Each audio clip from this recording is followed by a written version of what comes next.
Pas akuzave të VMRO-DPMNE-s kundrejt ish ministrit të punëve të brendshme Oliver Spasovski, ky i fundit mohon kategorikisht këto akuza. Përmes një postimi në rrjetet sociale, ai ka thënë se madje këto janë gënjeshtra dhe manipulime të VMRO-DPMNE-s. Ai thotë se në asnjë moment nuk ka bërë thirrje për të parandaluar kontrollin e veçanërisht as nuk ka ndonjë përpjekje për ta bërë këtë.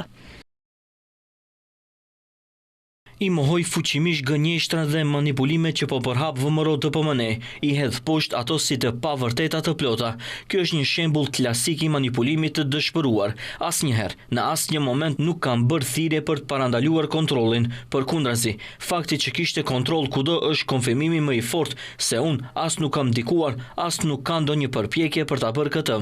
Tutje, Spasovski shkruan se këto gënjeshtra që po përhap qeveria janë një përpjekje e dëshpëruar e VMRO-DPMNE-s për ta keqpërdorur përfundimisht tragjedinë në Koçan për qëllime politike, në një kohë kur sipas tij publiku tashmë e di se janë zyrtarët e tyre nga të gjitha nivelet e qeverisë që ishin të përfshirë drejt për drejt në rastin Puls dhe tani janë të mbrojtur. Dua t'ju them atyre se sfini dhe gënjeshtrat nuk mund t'i shpëtojnë faktit se qeveria po pengon drejtësinë për tragjedinë në Koçan, përfundon Spasovski.